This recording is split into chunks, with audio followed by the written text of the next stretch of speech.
Anyway, hi. Um, so, like I said, I haven't been coming on live a lot because I've been putting a lot of work into the longer, videos and video production stuff. But I do miss doing lives. They're a lot more fun. So I wanted to come in and say hello. I'm going to try to do a little bit more of this over the next little bit. I'm also going to try to put these into over onto YouTube as well.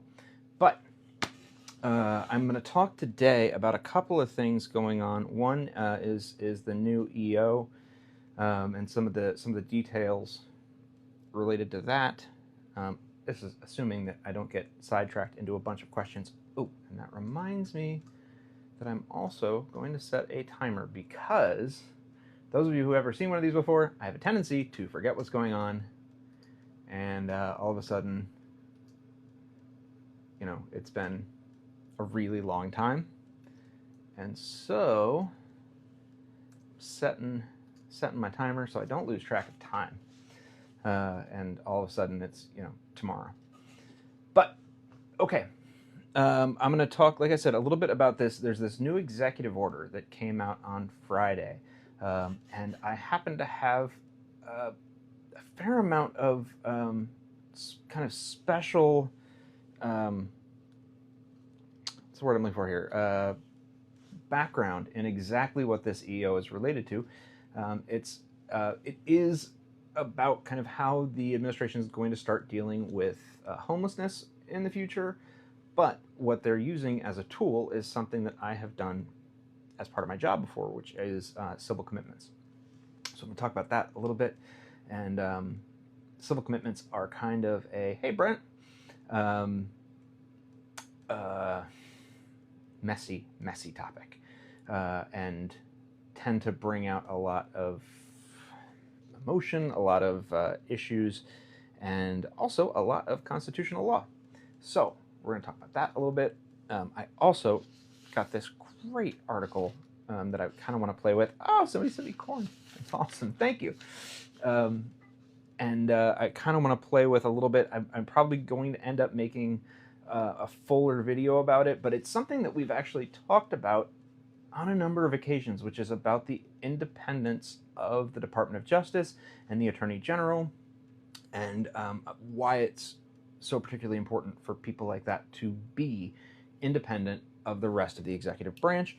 And again, having worked in an Attorney General's office and kind of dealt with that, I have some background in what it's like to deal with political pressure and not deal with political pressure. What is normal, what is not normal. And so I got this amazing article about the independent attorney AG, and it's it's a little preachy, but it talks a lot about the history of the AG's office and kind of what the pressures have been in the past, and so I want to go kind of into that. The age of institutionalization is returning. Oh God, and this is another big point, is that it's not that we haven't tried a lot of these things out before. It's that we tried them and a lot of them didn't work. And so we sort of moved away from them over the years, and now we are kind of moving back into them, which is an interesting strategy. But we can talk about that as well. I don't know, and there are sort of two issues there. One of my favorite terms is the phrase. I love it.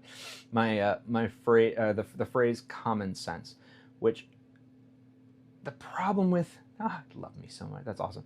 The problem with common sense is that it's not that it's a bad thing on its own. It's just that it has a tendency to be used as an excuse to avoid critical thinking. It tends to be used as an excuse for using a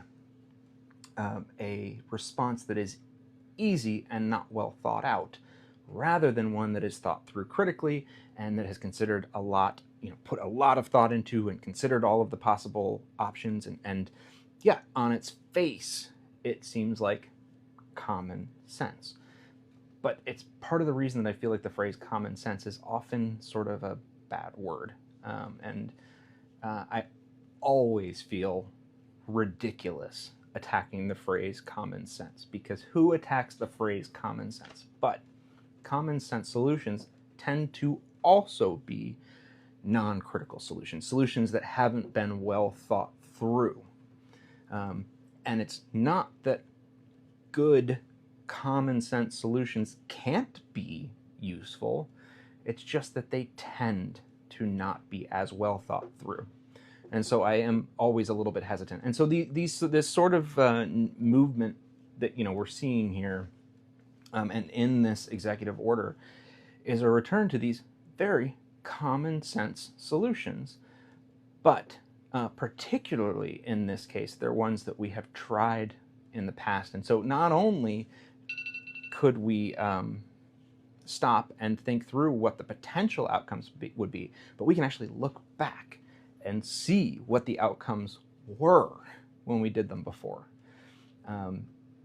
And as many of you know, I do try to avoid policy, and that is dead on what policy is.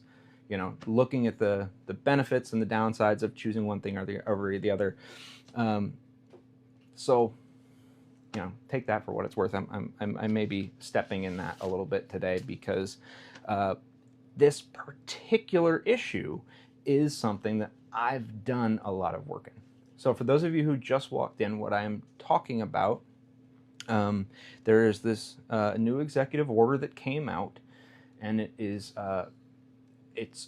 shifting our policy on homelessness. And the kind of underlying idea is to use something called civil commitment. Now, the first presumption that this new executive order uses is that the majority of homeless people are homeless because of, and I have to watch my flagging language, but because of substance issues or mental health issues. And it's not, that very well may be true, but I would be hesitant to exclude economic pressures as a pretty major prong of that feels like an oversight to say that the majority, and it's like the language of this makes it sound like it's almost everyone is one of those two categories. And so as a result, they're going to use this other thing, and it is not that substance issues and mental health issues are not involved. I don't mean to suggest that, but that there is certainly nuance and a combination of factors, and you can't just say, oh, it's that one thing, we just need to fix that one thing and this will all go away. That's what I would call a common sense solution, but not necessarily one that's been as well or as critically thought out.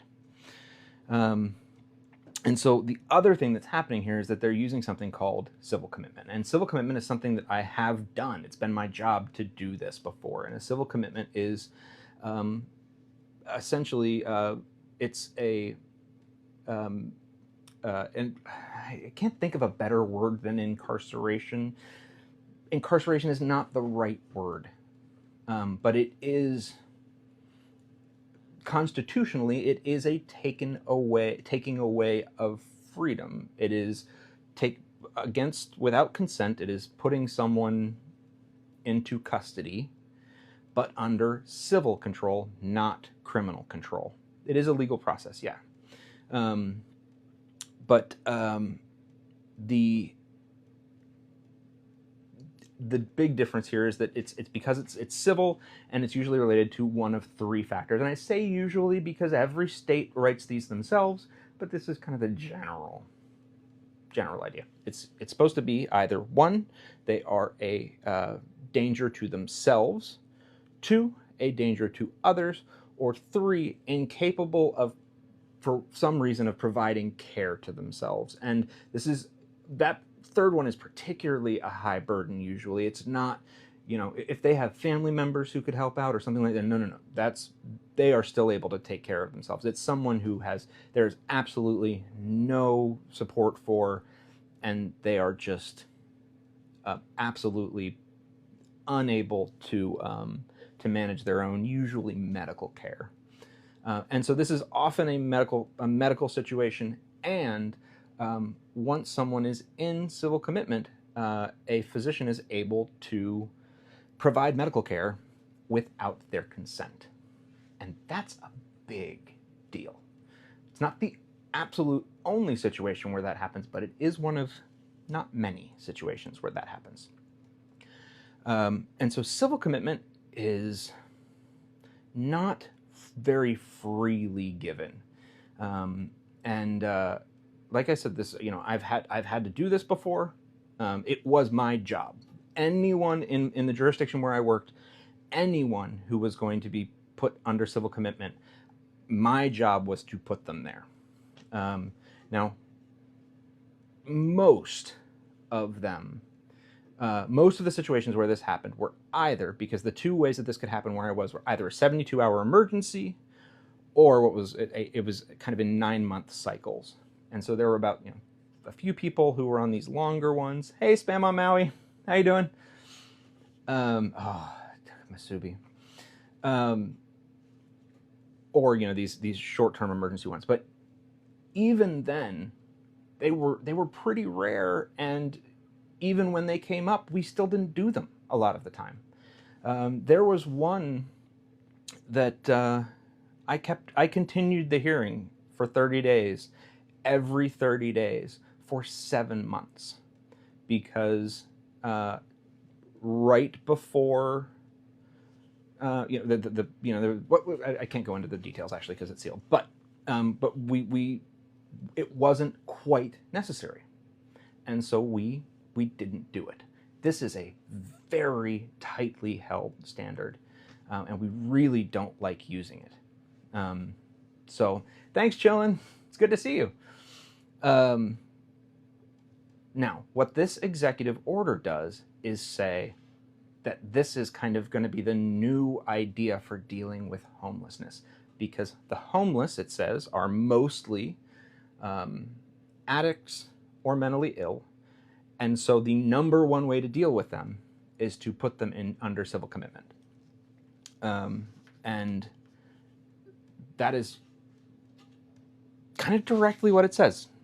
It says that there's going to be like a 3-tiered situation where they're going to begin in civil commitment, then moved into longer-term institutional care, and then eventually moved into what they call a stepped down or something thing. So a civil commitment, I'm sorry, I was doing it, is civil commitment is essentially being put into,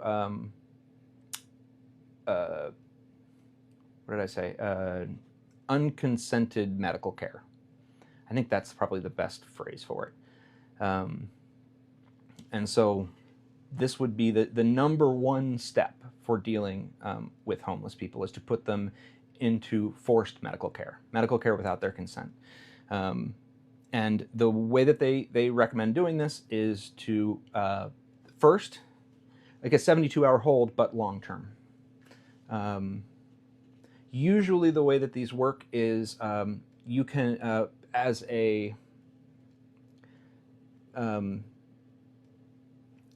someone in whatever position, assistant attorney general or whatever job you're in, someone could be put into civil commitment. The difference between a civil commitment and 72-hour psych hold they're the exact same thing.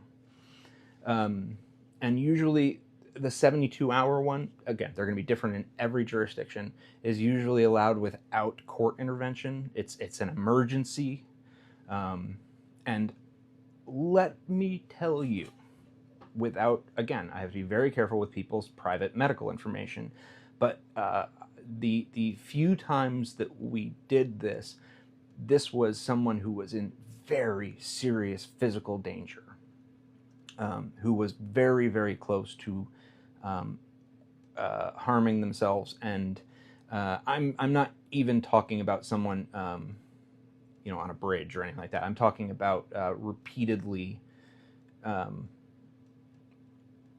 doing some sort of repeated trauma, physical trauma to themselves due to something. So we needed to stop them from playing with the hammer. And so for 72 hours, we were able to stop that. If we wanted to go longer, which I'm going to say the entire time I was there, I never had to take anyone longer. There were a couple of people who were already longer, but I don't think I had to add anyone. But if we wanted to go longer, we would have had to go in and have this very large court hearing. It is an intensive court hearing, and the judges did not take this lightly. It was a very intensive court hearing. That I'd have to bring in a bunch of different physicians, and we'd all have to talk and interview the physicians. The person themselves would have to come in. The court would ask questions, which is not usually it's just the lawyers. The court would actually ask questions. It was a big deal. So this is usually a very tight standard, and this would be shifting this standard, and they want to do it in two ways. One, they want to shift funding to localities that do not encourage this. So essentially, and this is not just health funding, but funding for transportation. I think they said, Department of Transportation, Department of Health, Department of Human Services, all these different funding grants are supposed to be shifted toward jurisdictions that will start changing their local policies in favor of loosening restrictions on civil commitment. And the other is for the Attorney General, and I'm going to read this directly, to seek the reversal of federal or state judicial precedents. So they actually want to start trying to shift the federal standards on civil commitments. This is a big deal. So that is kind of one of the cornerstones of this new executive order. And, I as a general rule, like I said, I try to keep policy to a minimum, and particularly I try to avoid any sort of hyperbole. So this is pretty much the straight language of the CEO. Now, executive order, this is not law. This is a recommendation. This is what the executive, the president is requesting that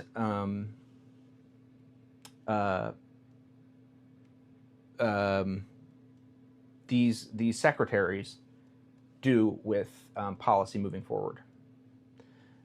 Which president got rid of mental health? So I think you were thinking of the Reagan shift, where they defunded a lot of the. There was a big change under Reagan,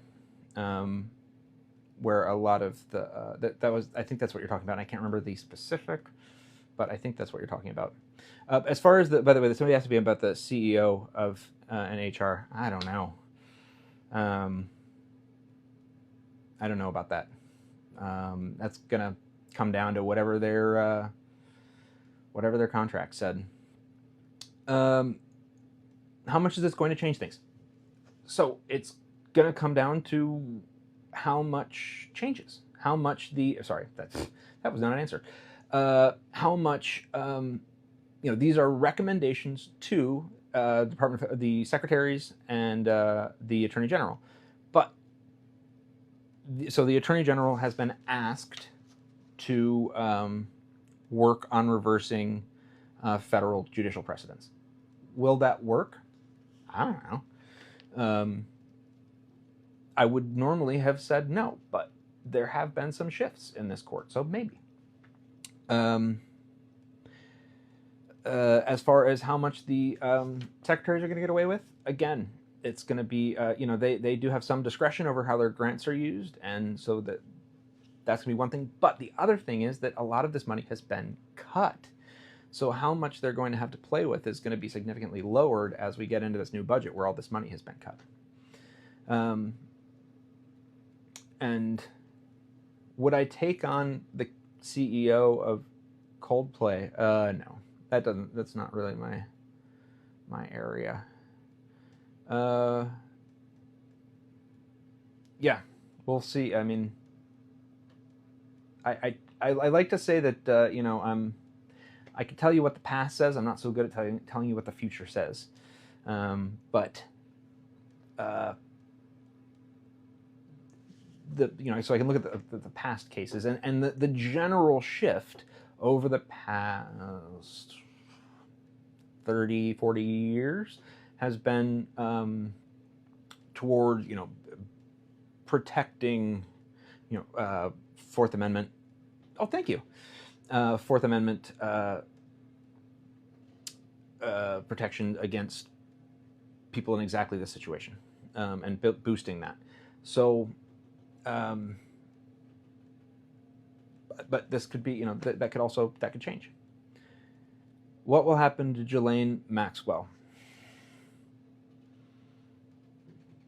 It's going to come down to how upset people are.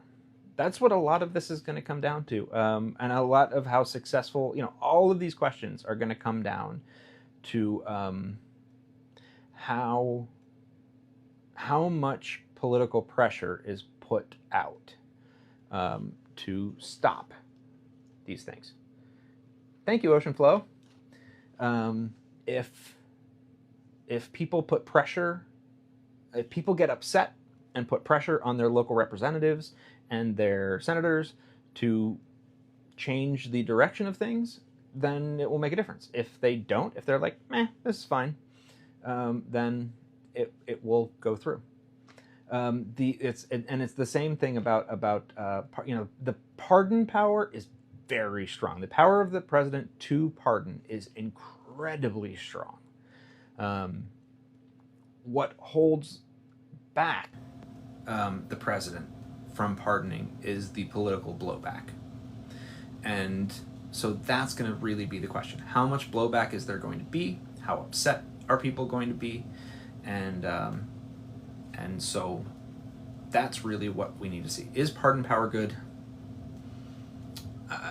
Yeah, I think so. I mean, somebody, this is kind of the idea. It's one of these things that's set up where, there are these little release valves built around, and so that's one of these things. It's like a single person has a release valve just in case things get built up, and that's one of them. Most governors have the ability to pardon at the state level. It's a pretty common thing. So, I would be surprised if there's not blowback, but I've been surprised before, so who knows? By the way, would you guys just tap for a minute and get some numbers, get some things? We'll get some. Okay. There are also some other things in here that I think are really important. I have been really focused on this issue of civil commitment because it's something that I have so much background in, and because it's something that I have spent so much time on, and something that I can speak about with a fair amount of authority. But there's some other stuff in here that is also important and that can't be overlooked, which, things like, it's been a while since I learned a lot about HIPAA, probably about 12 years since I really dug into HIPAA.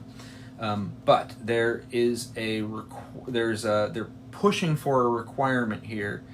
They want to, the way that this is structured, a lot of housing benefits would be couched in agreement to certain things, and one of them would be providing your health information to a lot of your personal information to a centralized database, which would be provided to law enforcement, which a lot of people probably would not agree to.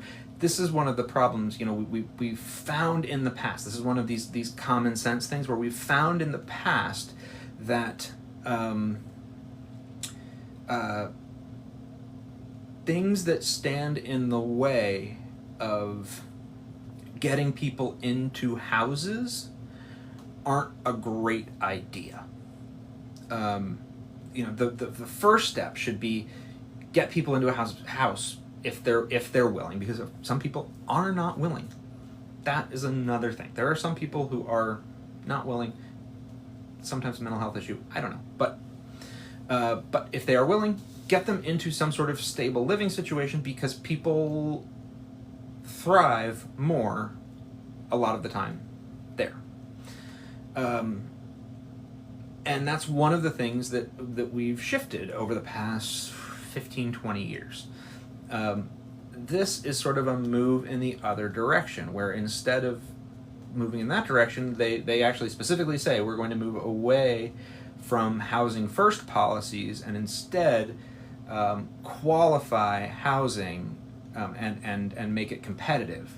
And so in order to get housing and keep housing, you're going to have to meet criteria and keep up with criteria.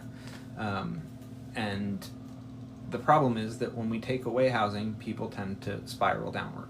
And so and we know that's it's one of these common sense solutions where you're like, oh, it makes sense. Like if we say, unless you do this stuff, you'll lose your house, then people will do this stuff. Except that they won't, or they haven't in the past. And we've done that for a bunch of years, and it doesn't seem to work. Middle income folks now struggle to support their families, and that's another thing. Yeah, a lot of this does seem to kind of cut out the economic question. It says everything is about addiction or mental health, but a lot of it's also that ignores the economy, which seems a little short-sighted. Like we should know better by now. Particularly, we should know better than to focus on one thing and say this huge problem is all because of one thing. We should know that. That's almost never the answer. It's almost never one thing. It's almost always a bunch of things combined. And so fixing one thing is almost never going to solve a big problem. And that's why these kind of single column solutions, I guess, tend not to be as productive, and tend not to be as useful. But this is over the years we have all of this data, and we can either lean into it or lean away from it. So that's one thing, is that they're requiring this information be shared across with law enforcement, which I think a lot of people are going to be kind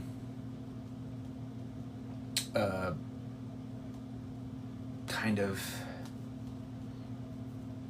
they're not going to like. And let's see here.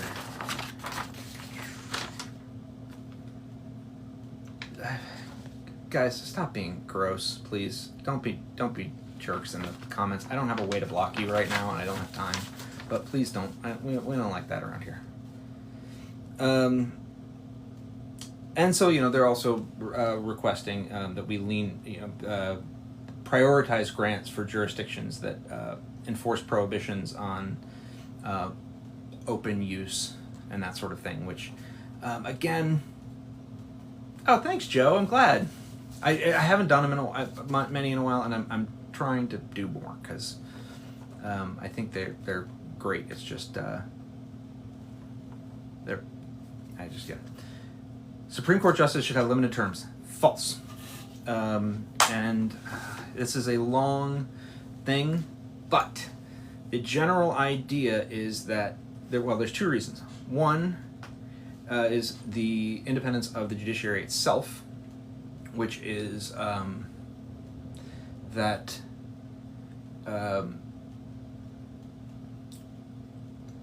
so the judiciary is not supposed to be elected, and that's for a variety of reasons, whole side conversation, but it is not supposed to be directed or elected.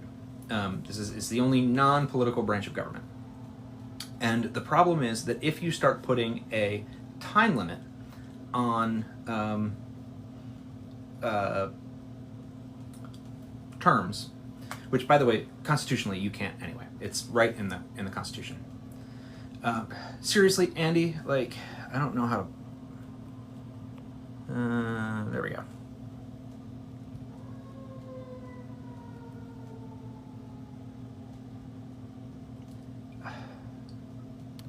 I've never had to block somebody during a live before, but, like, don't be gross. Okay, so, now I lost my train of thought. Okay, the problem is that if you put a term limit on, what you end up doing effectively is setting up a schedule where new justices get elected. Whether or not you mean to, it's what ends up happening. And in doing so, you also end up creating a scheduled opportunity to appoint new justices. So each president kind of automatically gets X number of justices because X number of justices' terms are going to end during this presidency. So every time you elect a new president, it will come with a certain number of seats on the Supreme Court, which is absolutely not something that we want. Because the judiciary is not supposed to be part of the political process. Their job is different. Do I think the SCOTUS should be expanded to 13 and match the number of circuits? Ooh.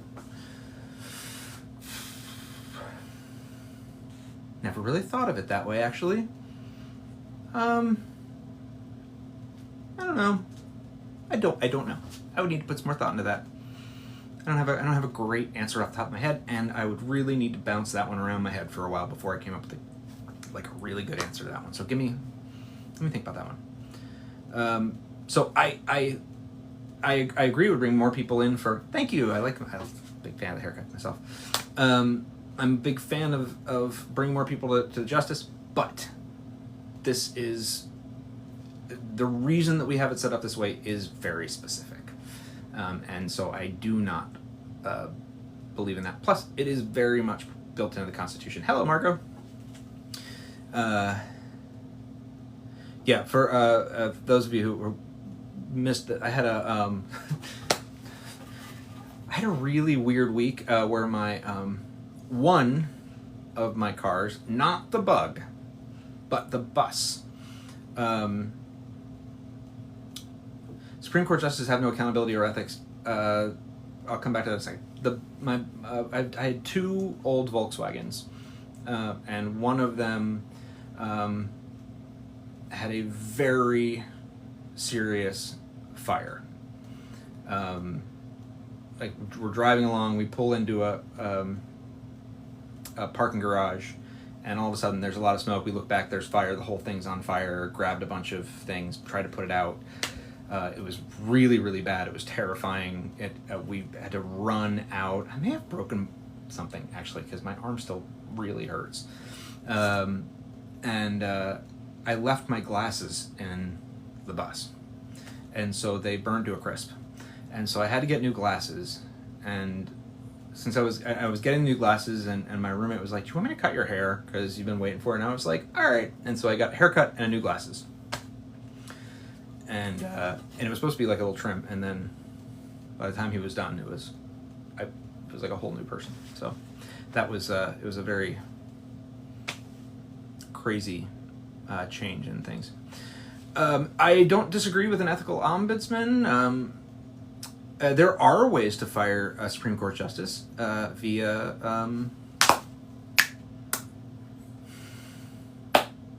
what's the word? Impeachment. Thank you very much. I was about to say thank you very much. I hate you, but that is not what I meant. Just reading your name. And thank you, Terry. But yeah, so it's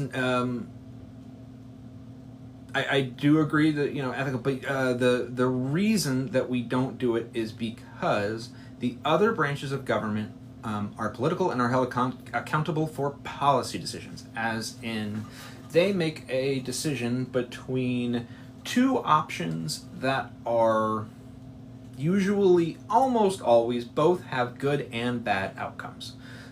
You change the speed limit from 65 to 75, people are going to get places faster, but there could be a few more accidents, or whatever, things like that. So They often have to balance good and bad. They make a decision, and we hold them accountable by firing them from their jobs if we don't like their answer. And that is how policy decisions are made, and it's how policy makers are allowed to stay or not stay in office, and how we as people decide whether we like those policies or not, and how we influence policy. Justices and judges are not policymakers, they only interpret. And we don't want their interpretation to be held to these same political standards that policy is, and that's why they are not elected.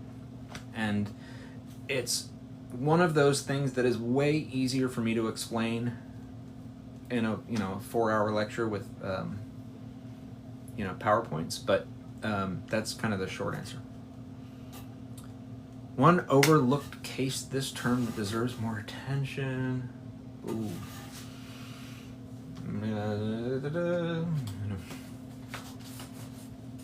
What's there? There's a bunch of them. I think that the biggest one, and I was just talking to if anybody knows Attorney D or Attorney Di. I talked to her earlier today. We talked about CASA. CASA has not been overlooked, but I think that I don't think it's been hashed out as much as it will be yet, and I think that it's going to be hashed out much, much more. I think it's going to be like a huge deal. I also think that parish, I'm trying to remember why, but I do think that parish was a bigger deal than it got credit for, and I'm trying to remember why I think that.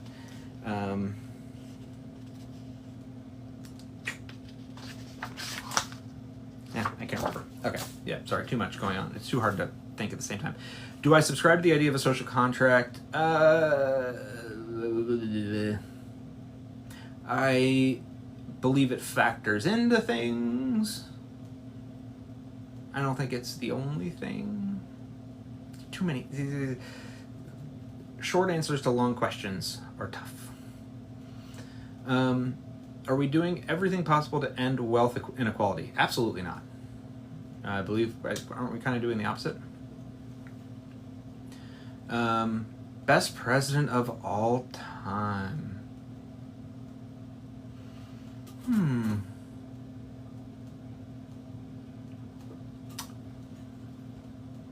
don't have a good answer.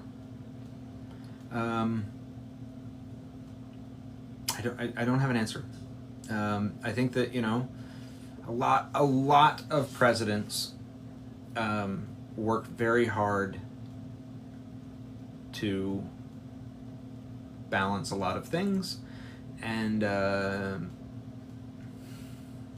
balance is tough. APA. Do I think CASA matters? Yes, because I think that the class action APA thing is eventually going to get addressed again. I think the bigger question is about equity and common law. I think that is really where this whole thing's going to turn. Would JFK Jr. likely have been president this decade? Maybe. I don't know. He definitely he had some chops to him, but it's hard to say. Who knows?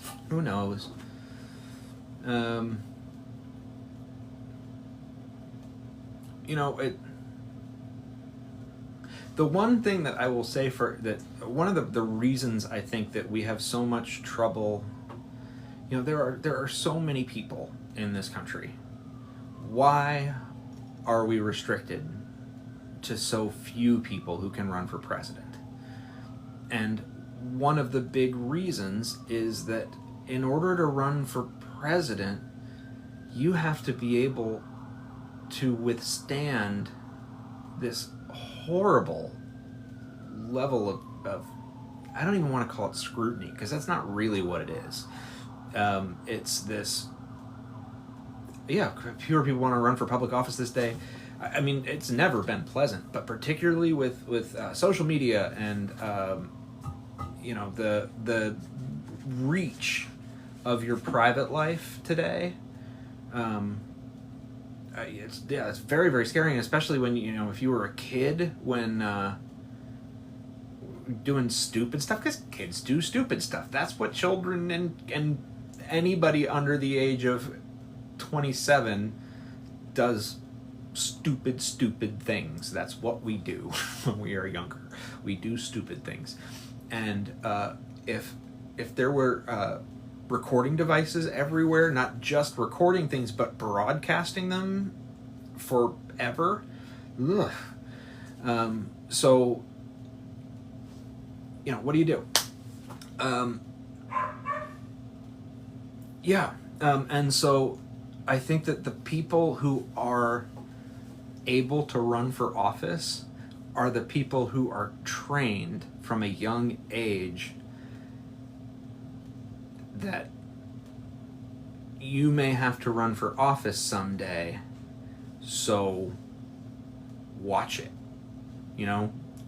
Every moment of from childhood have to keep a mask up.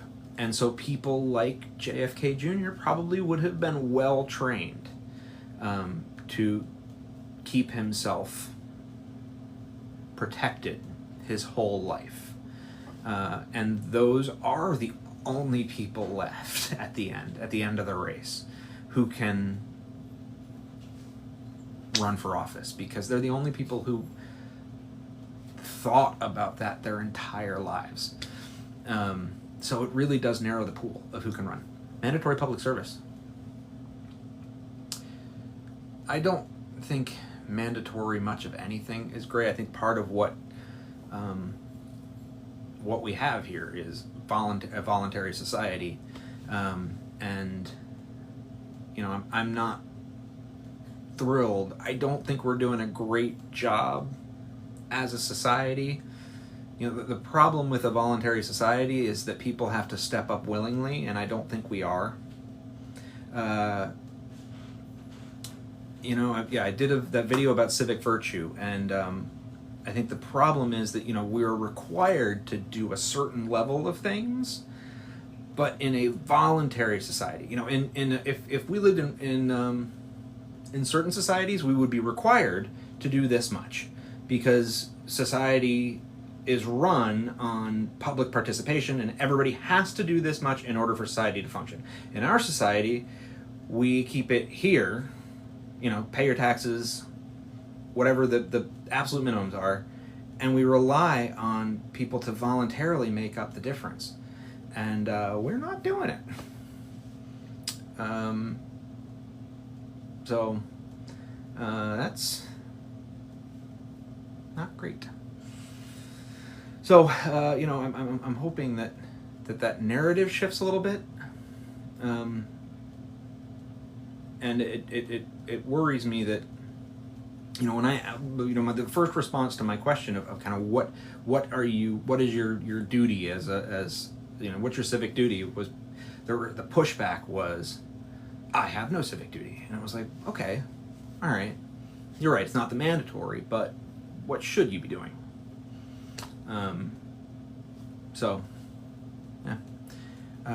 Campaign donation limits. I am hugely in favor of campaign finance reform, and I think that money in politics is absolutely out of control and terrible, blah, yada, yada. Citizens United is a terrible decision based on one very important crux, not fact exactly, but I think it's not really, whatever it is. There's a crux decision in the middle of that opinion that I believe is absolutely incorrect, and the entire rest of the decision turns on it, and which is essentially that because a corporation is a person, which it is not. A corporation has never been a person. A corporation has had the ability to be sued like a person. That does not make it a person. But because a corporation is a person, it has free speech rights. Incorrect. Never correct. But once they said that, that became the rule. And that is a terrible decision, and needs to be undone. So,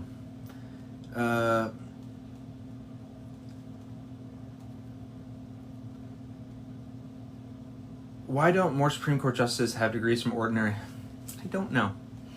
I wish that more Supreme Court justices, I wish that more judges and justices came from a broader set of law schools and things. Particularly, it is hard. I went to University of Maryland Law School, which is a perfectly good law school, I say, and it is hard to it's hard to even become a professor if you didn't go to Yale, Harvard, something like that. It's very, very difficult to do. So it's just sort of the perception of attorneys from those schools is that those are the best. Has a Supreme Court justice ever served with a University of Maryland law degree? I want to... Maybe there's one that I'm thinking of off the top of my head because our school is named after one. But I don't want to say it without checking, and it's a little hard for me to check because there are a few. I mean, there are a few that don't come from the big schools, but it's also going to be really embarrassing if I am way off. Because if I'm way off, it's for a really embarrassing reason, and that I should know better about. And this is going to be. Yep, I was way off. Ooh, in the worst way. Yeah, I had a feeling I might be way off about that. Okay, yeah, I'm not going to say it because I was way off. Okay, whoops, sorry, I got behind for a second. Is there a new Supreme Court ruling? Supreme Court ruling, I don't know if there is today. There might be. I didn't notice any, but there was in the last couple of days. I mean, they come out. There are little mini things that come out all the time, but some of them are less big deal. Why is it bad for core? Core. Can you? So someone asked me. Sorry, Joe just asked me a question, and you said, why is it bad for core to have 1A protection? Could you say that again? Core? I'm not sure I follow. Statutes of limitations apply for crimes of president tried in the Senate. So here's the difference between corporations. Okay, I'll come back in 1 second to that. Sorry, corpse. Duh.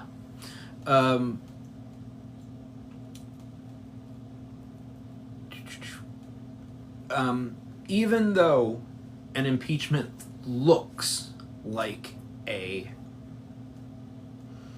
court case, everything about it looks like a court case, it is a purely political operation. Everything about it is political. Even though everything about it looks like a court case, everything about it, they make it look like a court case, it is purely 100% political, and that's kind of the big difference between the judiciary and the legislature. Because all that really matters is everybody who's making the decisions is someone who's been elected. The decisions are going to come down to whether or not the people who elected them want decision A or decision B. Think that the crimes, misdemeanor, whatever it is, are or are not worthy of impeaching the president. And so it is, and I don't mean this in a glib, I don't know. I'm not saying this to in a way that I think, I'm trying to say this in as straightforward a manner as I can. It's purely political in the sense that all of the people who make the decisions are elected people. And so their decisions relate in that operation, in that thing, are going to reflect on whether or not they want to keep their jobs, and therefore whether or not the people who elected them think they should vote this way or this way. So an impeachment, even though it looks like a court case, purely political. So there kind of aren't any other rules. It's really going to come down to what do people think. And if enough people in enough representative districts think one way, then enough representatives are going to vote that way, and it's going to make it through the House of Representatives. And then the same question about senators. If enough people in each of the states think one way, they're going to go one way or the other. So corporations, let me get this question right again. Why is it bad for corporations to have 1A protection? So the corporation doesn't have First Amendment protection. Okay, hold on, because I'm going to have to, I'm going to have to either eat my own words or think this through a little better.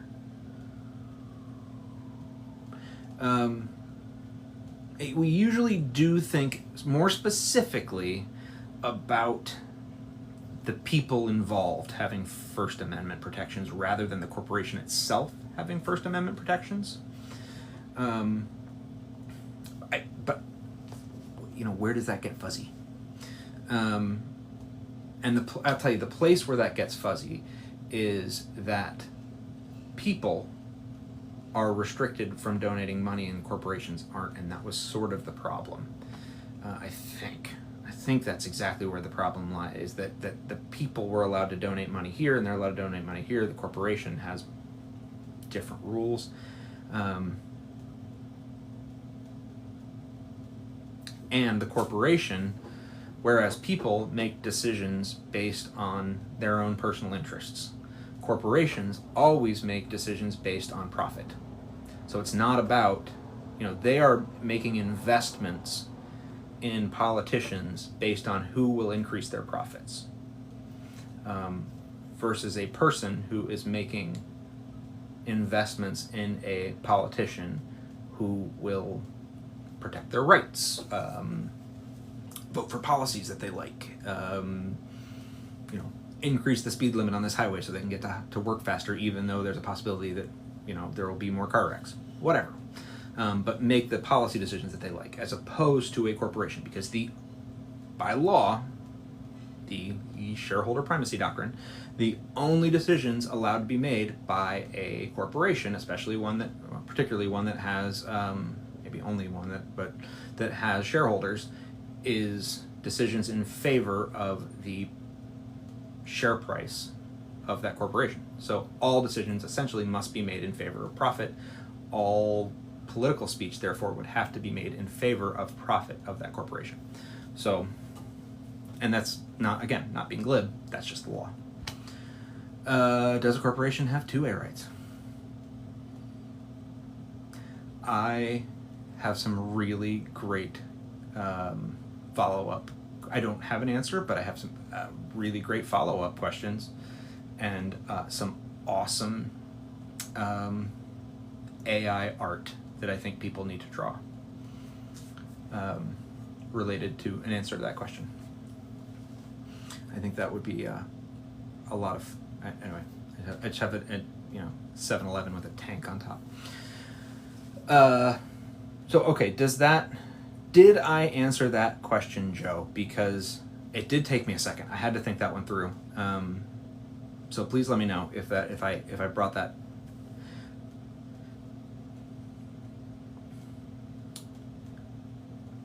So again, here would be my real answer, although I kind of like my AI art idea, is that the people within the corporation have rights. Whether or not the corporation itself does is different. Okay, good, Joe. Thank you. So those are two different questions, and that's, I think, always been the issue. And this is kind of one of the big things that I've tried to. This has caused trouble before, where we've had this discussion about corporations. Is that there's a lot of sentiment that. For example, we had I put out a video the other day about whether or not the United States is a corporation, and I think the reason that people want evidence that the United States is a corporation is the idea that a corporation is a profit-making entity, which is incorrect for several reasons. One is that there are tons of nonprofit corporations. Every nonprofit, most nonprofits in the United States are corporations. There are also LLCs, but most of the time they're corporations. So a corporation does not need to make a profit. Corporations exist to be sued. That is why you have a corporation. The purpose of a corporation is to accept a lawsuit. That is the number one and kind of only real purpose of a corporation. It's somewhat organizational, but mostly it's organizational and to accept lawsuits, because you could organize yourself in a lot of different ways. You choose a corporation because it can accept lawsuits really well and redistributes the liability of those lawsuits, or accepts the liability of those lawsuits. That's why corporations are useful. So people making arguments that certain, like for example, some townships are technically corporations is not a gotcha. It's usually because when whatever state it was writing their township statutes and was writing their corporation statutes, they got lazy. And they were like, well, we don't feel like writing two different statutes. So if you want to be a township, just use the corporation statute. But discovering that your town is a corporation doesn't demonstrate anything except that your town can get sued. And it is a very convenient option because really the only two things that a town needs to do is hire people and get sued. So, okay, I lost a couple things here. A C Corp as an entity certainly has a right to due process.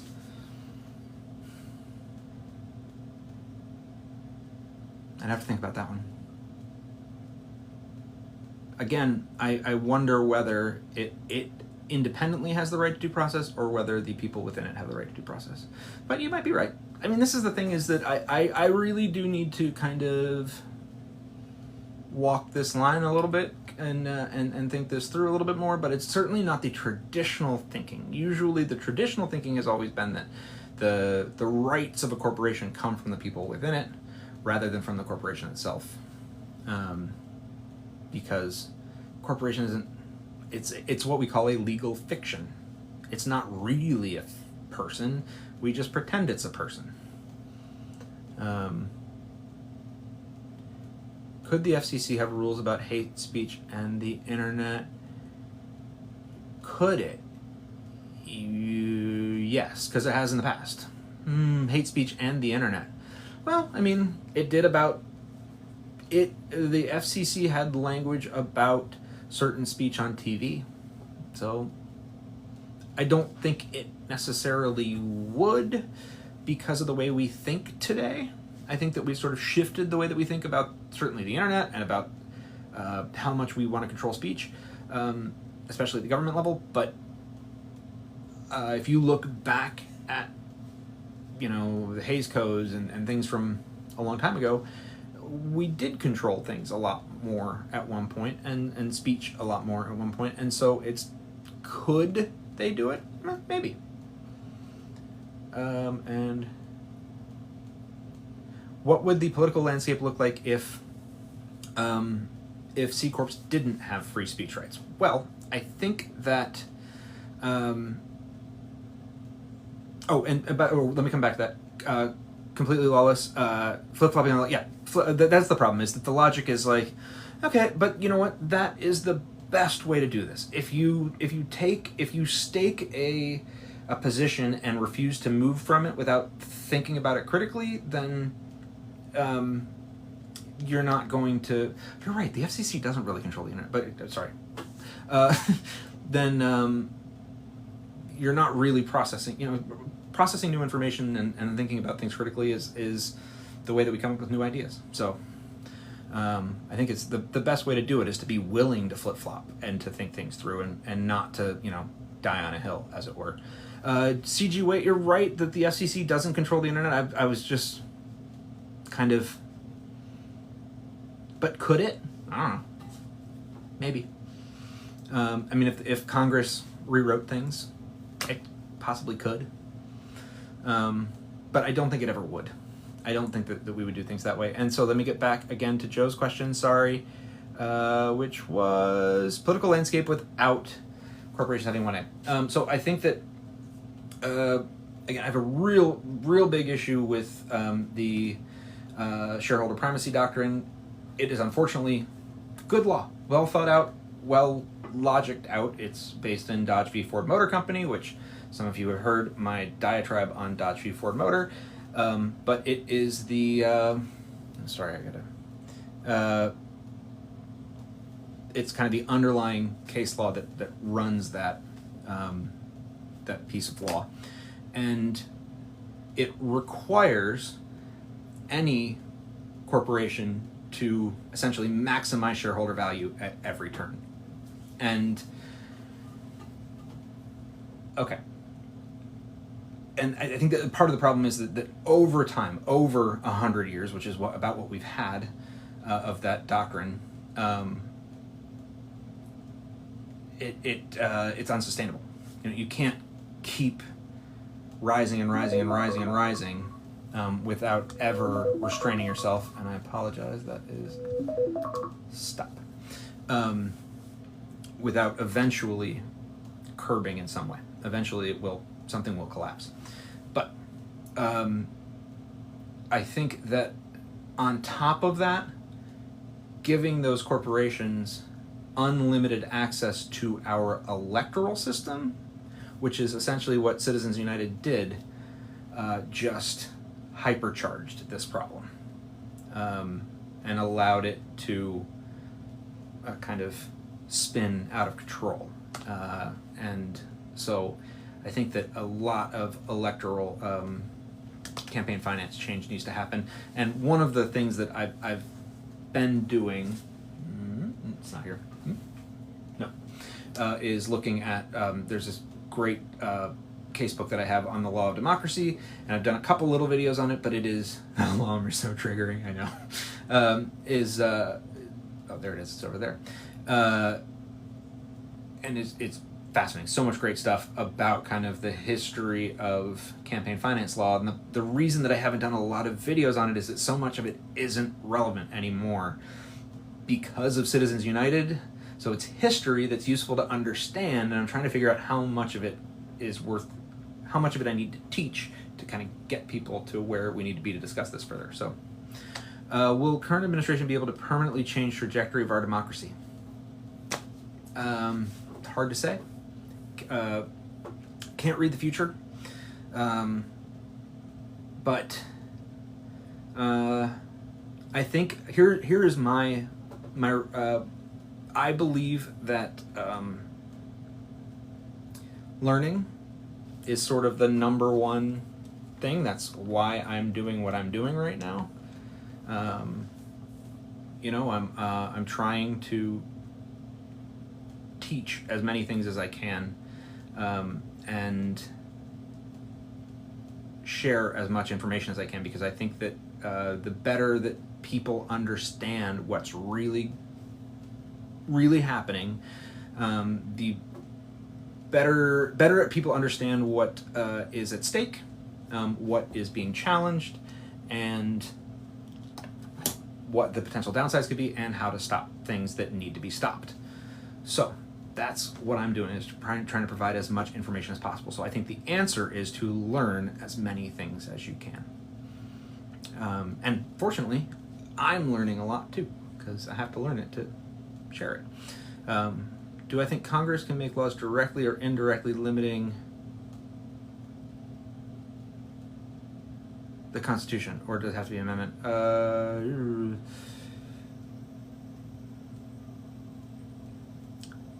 I don't have a direct answer to that question. That's a tough one. Am I a law professor? I am not.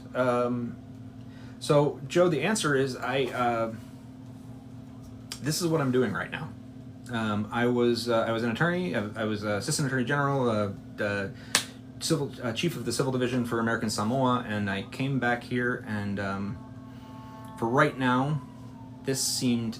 Oh, Citizens United. Got it. Can they change... yes, they could have some impacts on Citizens United. Could they completely overturn it? Probably not, but they could certainly make some changes that would have some impacts.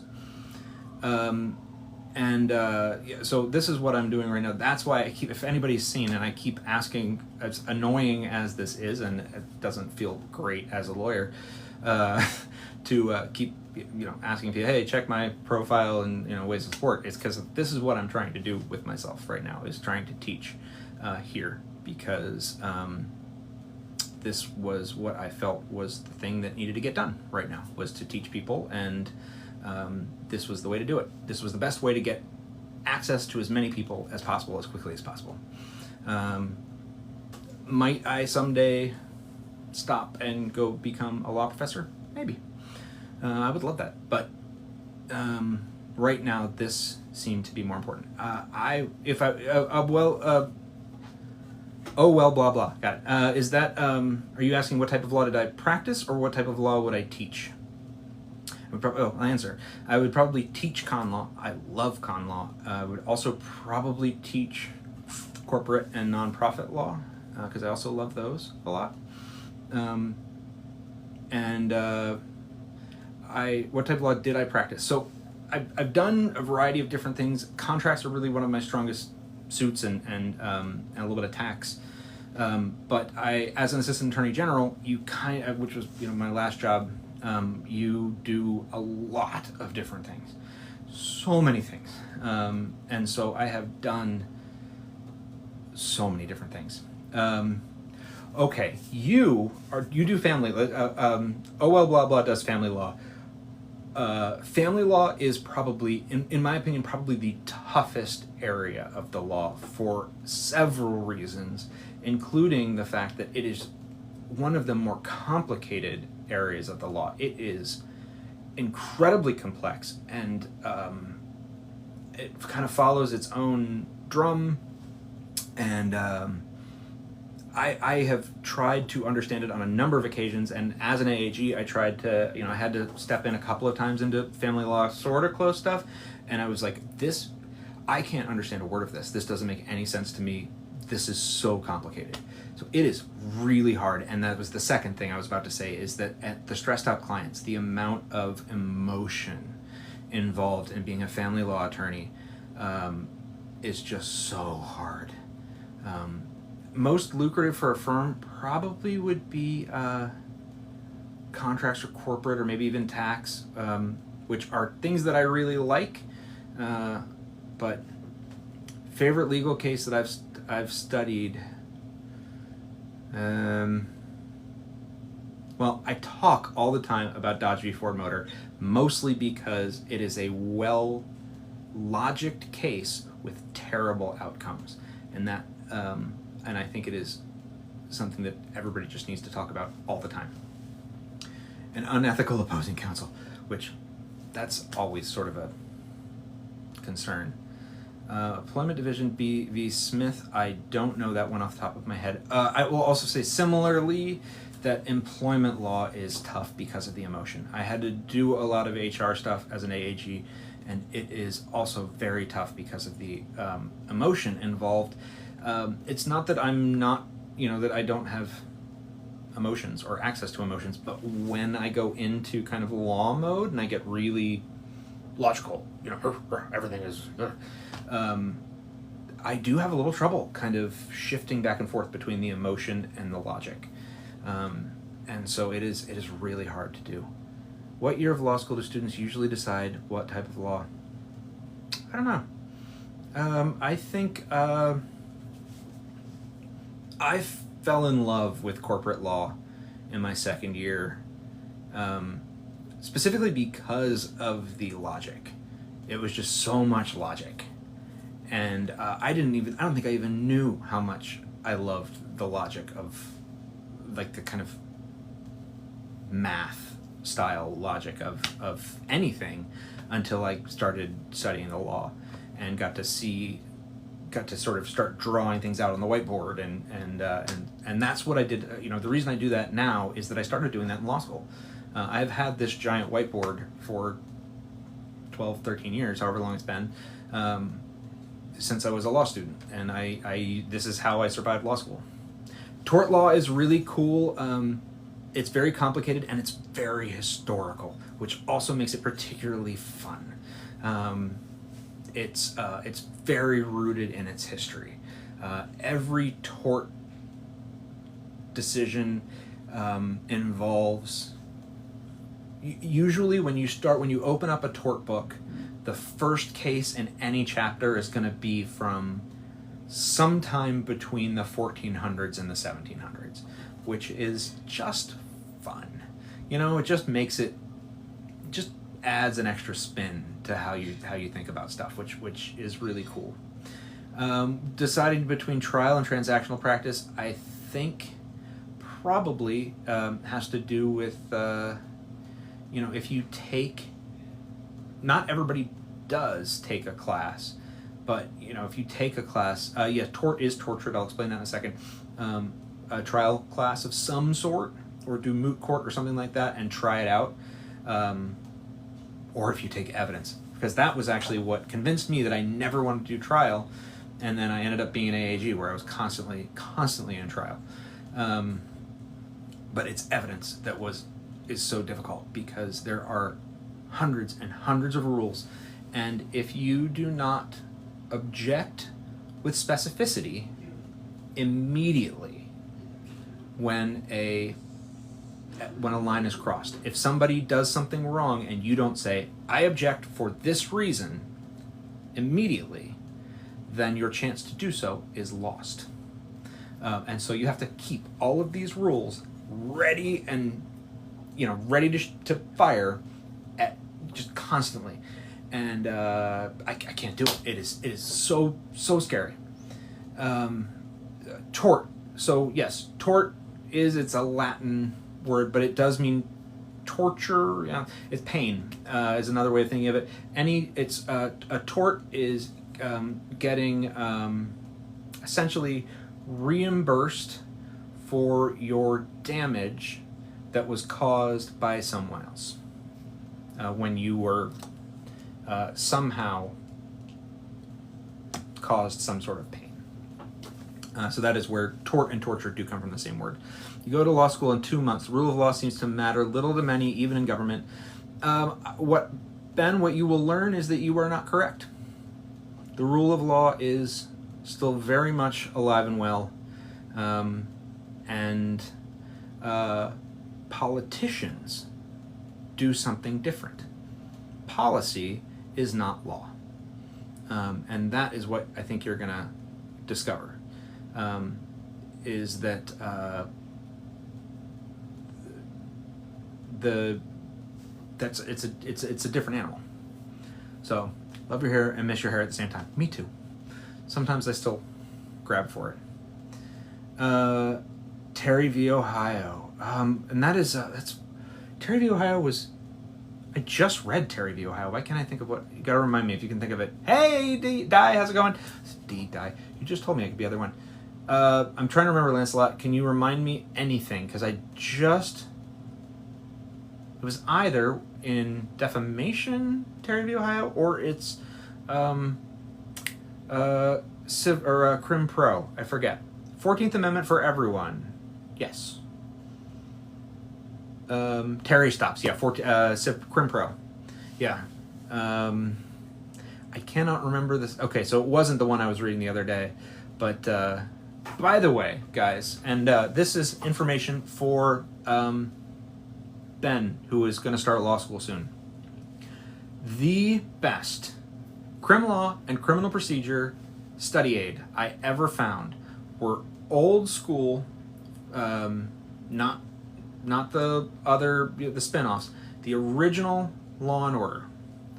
Every single episode, I find, takes one criminal issue and one criminal procedure issue, and then will usually the police officers will usually screw something up a little bit, or potentially screw something up during the first half of the episode, and then they will argue about it during the second half of the episode, and it will be something out of your casebook if you're studying crim or crim pro. And they will argue both sides of it, and they'll usually argue both sides of it correctly, and it is a great study aid. It's not every single episode, but a lot of them. And so I used to, that was I think I did really well on Crim and Crim Pro. I had like one of the top couple of finals in my class in Crim Pro. I forget which one. Yeah, Beverly Hills Commons. It's sort of like there's a movie called Smartest Guys in the Room that we watched during securities law, and watched it. That was a great. We kept watching different clips of it. It was really good. Am I up to date on the contempt of court cases with ICE? I am not, Ash. And one of the things I'm trying to do, there's so many court cases out, I'm trying to keep track of them. Criminal procedure is really fun. And actually, one of my favorite things, for those of you who did, Attorney Dye just said, criminal practice procedure is really fun. My favorite thing about it is that it requires a lot of drawing. I just always remember my criminal procedure guy with the whiteboard, and he would draw the room. Oh, well, we got a little side table here with a drawer in it, and there's a thing here. He would do all this stuff. Most realistic Law and Court has got to be Law and Order, the regular Law and Order. The first, whenever any Law and Order with Briscoe. Once Briscoe left, it started to fall apart. I've been thinking about playing with, working on a con law overview book. But Crim Pro it's so much fun. God, and by the way, I also need to say, the problem with criminal law and criminal procedure is that it's really dark. It's really dark. And you try to study it, and, hey, Penelope, it's really dark. And you start, all of the, you're like, oh, yeah, this guy was walking down the street, and he did this to this person and that to that person, and then he ran over this person with his car, and then it's like, and we would just be sitting here like studying and talking about all this stuff. We're like, okay, so then the person runs the other guy over with his car, but then he looked behind his back right before he did it, and then he got stabbed in the head. And it's like, if anybody overheard this, all of the scenarios are just horrifying. But that's, you got to study it, because you got to think, well, did he think about this before he did it or after he did it? Like, when in the process did he, because all that stuff matters. And as you're sort of thinking through these scenarios. So it's really fun, but it's fun for really gross reasons. But I think because it's so practical, and it's you build a house. Quincy M.E. I don't know if I ever saw Quincy M.E., and so now I need to find it. I gotta check it. Used to do parole defense. I had to sit in on a lot of parole stuff. Don't pull my browser history. Crim law gets twisted. Yeah. I had a really great study group in my first semester of law school. Still a ton of my best friends, people I talk to all the time, and we had, one of them had this really big kitchen island, just an enormous kitchen island, and so all of us would sit around this kitchen island and kind of spread out and just stand there and with our laptop and our book and our notes, and just sit there and talk through all of these scenarios. But it is, as you're sitting there wait, did you run him over before he got in the car or after he got in the car? And I'm trying to be very careful to not get flagged for saying anything particularly bad, but it gets really bad when you because a lot of them, one of the things you talk about for weeks are the standards related to, I don't even want to say the word close. I'm worried I'm going to get flagged because I've gotten a little too close here, but let's say non-consensual things.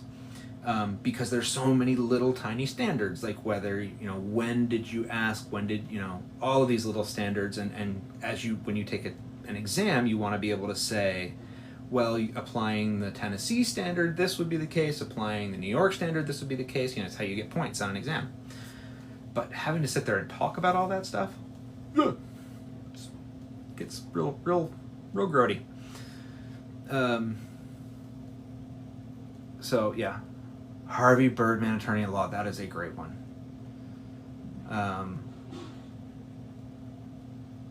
And yes, I have seen Legal Eagle.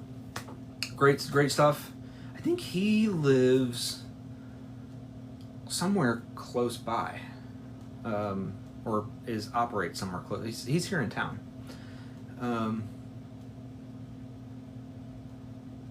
Yeah, you got. I don't want anybody seeing my search history. It is. It was a little gross, but one of these days I am going to need to get back into Crim Pro, because I think we need to start talking about criminal procedure again. I've done a lot on kind of the more I'm pointing at an immigration book. You can't see it anyway. Done a lot more talking about kind of bye die, see you in a little bit, or see you later. I've done a lot more. Oh yes, jury nullification is a fun one. Ooh, oh, I love jury. I'll tell you what's really fun is, jury nullification is something we talk about all the time, but it wasn't, I had this great book by Akil Reed Amar, who is a fascinating writer, that gave me this whole new understanding of the constitutional roots and requirements of jury nullification, and why jury nullification is kind of a logical conclusion that you have to reach based on certain parts of the Constitution. Like, if this is true and this is true and this is true, then there is no way for jury nullification not to exist. Which I had never thought of before. He's a great writer, because that's the way he talks, or the way he writes, and it just works really well with my brain. Oh, but so immigration. I've talked about some immigration-based kind of Fourth, Fifth, Sixth Amendment stuff, but I think I need to do some more general Fourth, Fifth, Sixth Amendment, and just kind of talk about it in general, because it's applicable, but it's probably good to understand it from a bird's eye view. Is law school possible with 2 kids? Okay. David, one of the things they told us during our orientation was, if you are dating someone, break up with them now. The first semester of law school is a very unique experience. And the first semester of law school, that's not a very long time in the grand scheme of things. It's 2.5 months, something like that. But that first semester of law school, you will rewire your brain. And that is a weird experience. And it will be a little bit tough to focus on other people during that time. And I'm definitely not going to tell you not to do it or anything like that. But what you should do is prepare the people around you, because you need to rewire your brain to think like a lawyer. The way that if any of you have watched any of my IRAC videos, the way that we think in this order, or FIRAC videos, is facts, issue, rule, application, conclusion. Fact, issue, rule, application, conclusion. And the way that they make your brain start doing that on its own is by making you read several thousand cases that follow that pattern, and they pick out those cases for that first year because they're very close to that pattern. And you just read over and over and over and over until your brain starts to do that on its own. And you get to a point where you don't have to, like, at first, you're going to read them and rewrite it as fact, issue, rule, application, conclusion. And then you'll get to a point that you don't have to rewrite it anymore. You can kind of just note it in the book. And then you'll get to a point where you don't even have to do that. You can just kind of look at it and be like, oh, there's the fact, the facts will stick out, and the issue will stick out, and the rules will stick, and your eyes will just do it on its own. And so that's the first semester, is kind of the rewire. And then the second semester I think of as putting the Jell-O in the fridge. they kind of do it again for another semester, but it's much easier. The second semester is much easier because you're not rewiring anything. You're just kind of continuing to do it for a little while so that it sticks. But that first semester, your mind is gonna be blown by this stuff, and it's kind of all you're gonna want to talk about because you're just gonna be dreaming about it. Yeah. And the other thing is that the best way to succeed is to spend some time with some other people in your class who are also thinking about this stuff all the time and talking about it. And so you're going to need to cut some time out to try to do that. So that's also going to be a little tough. Again, if you can't do it, you can't do it. You'll be fine. So what they say, 2L, so they say first year they scare you to death, second year they work you to death, third year they bore you to death. So if anything, the second year is even more like leaving the Jell-O in the fridge. It's just kind of, you're just sort of going through it, and then by the third year, you're kind of done. You get it, but you're just kind of cramming a little bit more in. But that first year they scare you to death. It is scary because your brain is changing. Please don't not do it. Just prepare the people around you so that they understand what you're going to be going through, that you're going to be a little bit less present, and that being a little bit less present for that short period of time is going to be really helpful for you, and that at the end of it, once you get through finals, that first set of finals, it's going to be very different. It's that first semester that is just tough. So how many dropped out after that first semester? I can think of, so at least one person dropped out right before finals. I know that because they didn't want to get their, you're so scared that, once I get my finals, then it's locked in and my grades are locked in forever, and so yeah. How much of the law and legal concepts did you know going into law school? I thought I was very well versed. I knew nothing.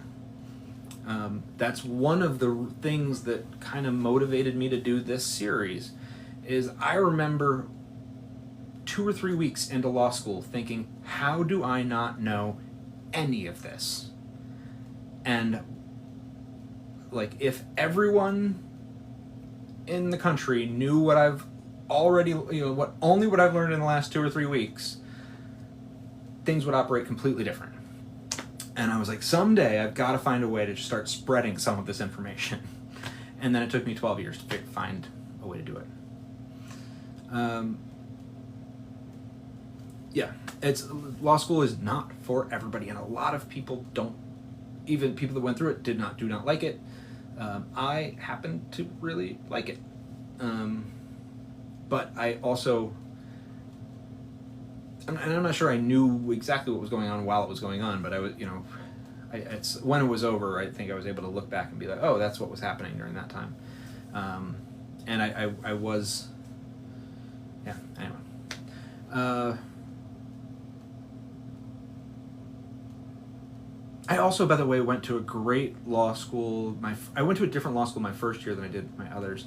And the law school I went to my first year was very friendly. The law school I went to the rest of the time was less friendly. I went to LSU my first year, and they were really tight. They were a tight group of people. We were friends.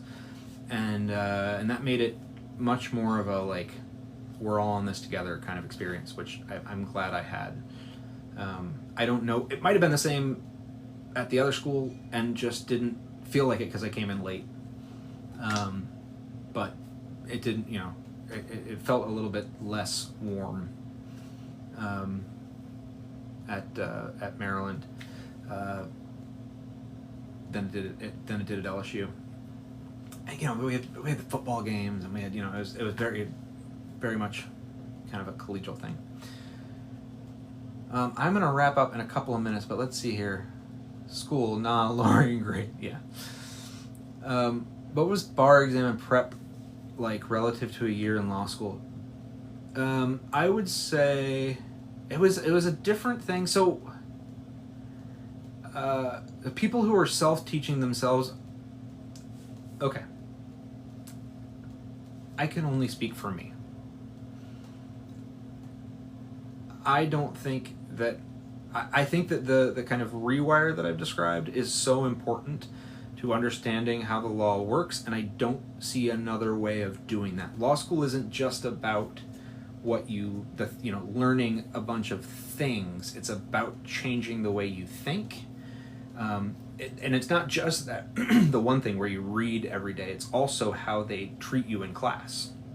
You know, we go through a particular style of learning there that trains you to think a different way, to think more critically, to challenge the way that your own fact patterns, things like that. That they really have this well thought out method of teaching you to really change the way that your brain works, and to make you think more like a lawyer. Without that, I cannot imagine coming through the same way. That does not mean that everybody needed it the way that I did. But I benefited from it, and I think other people would too, but I can't speak for anybody else. Socratic method, exactly, yeah. And the Socratic method, if anybody watched the video where I was asking doing that thought exercise, that was designed as a Socratic method exercise, but without being able to play off of you.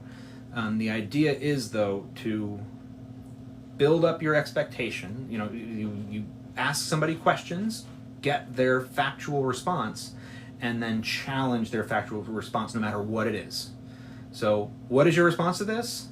Okay, this is why you're wrong. Tell me why you made that decision. Okay, this is why you're wrong again. Tell me why you made that decision. Support it with facts. Okay, this is why you're wrong again. Tell me why you made that decision. Support it with law. And then they just keep doing that and keep doing that and keep just hammering you until your brain starts thinking. And it hurts. And it is terrifying. But eventually you start doing it on your feet. How do you know if you'll succeed in law school? I don't know.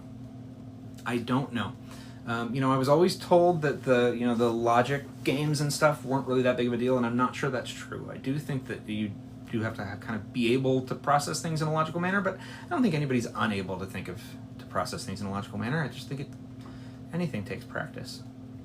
But somebody asked me a question that I wanted to answer. Oh, bar exam and bar prep. So studying for the bar is very different from law school. Law school is a lot about critical thinking. Bar exam requires you to think critically, but also to have a bunch of more rote, memorized information at your fingertips. So you have to have kind of gone through that 3 years of learning how to think differently, but you also have to have a ton of